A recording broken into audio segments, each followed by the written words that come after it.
formative years of his early adolescence, before, humiliated and physically and spiritually exhausted, he was allowed to return to his native Prague to continue his studies at home.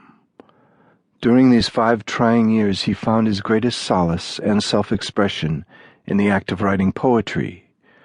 It was his only means of shaping what he called the damnation of those years into something of meaning and beauty.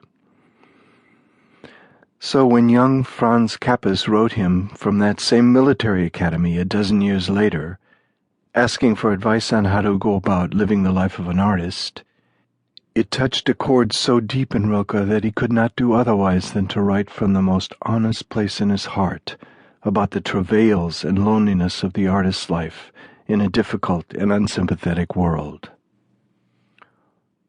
Rilke's age at the time he wrote the letters also had a deep effect on their enduring power.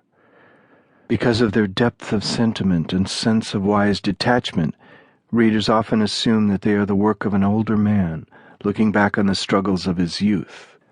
But in fact, these letters were written between Rilke's 28th and 33rd years in which he was struggling to find himself artistically, embarking on a marriage, traveling, and meeting life with that freshness that only offers itself to us in the years of early adulthood. He was a grown man in full command of his intellectual powers, but he was also a young man, alive with the passion of youthful discovery. And this gives his insights about life, love, and art an immediacy and authenticity that can only come from one in whom the very same emotions are alive and present. But it is the great overarching shadow of the French sculptor Auguste Rodin that in the last analysis may prove to be the leavening agent that lifts Rilke's insights from the profound observations of a sensitive and talented young man to the status of timeless utterances about the mysteries of life and the creative process. In 1902, the year before the first of these letters to Franz Capus, Rilke had come to Paris with the intention of writing a monograph on Rodin. His wife, Clara, a sculptor, was to study with the master, and it was an opportunity for Rilke to observe firsthand the workings of genius, which he so desperately wanted to find in himself. Rodin was everything Rilke was not: confident, robust, sensual, an older man who is secure in his artistic identity and accomplished in his artistic voice. He was an elemental presence with a chiseled brow, a laborer's broad physique, and piercing eyes that seemed to see through the artifice and brittle surface of anyone on whom he chose to focus his attention. He was also a man of few words who worked with unceasing diligence, and thought, felt, and spoke not through his words, but through the creations of his hands. As Rilke himself said, Rodin lived inside his art. He did not have to constantly seek it and court it from amongst the intrusive distractions of daily affairs.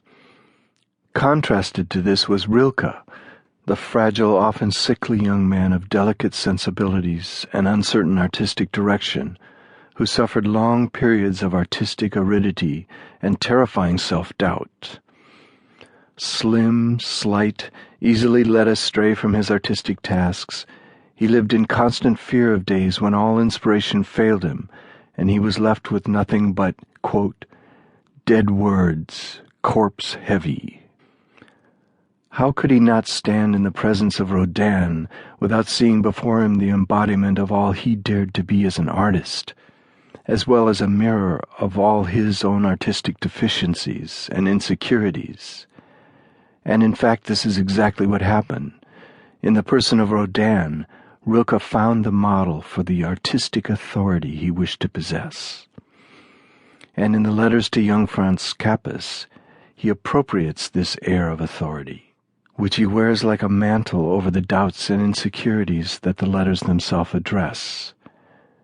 He becomes at once the wise and resolved artist he dreams of being, while carrying within him the visceral knowledge of all the struggles the young artist experiences. He manages to claim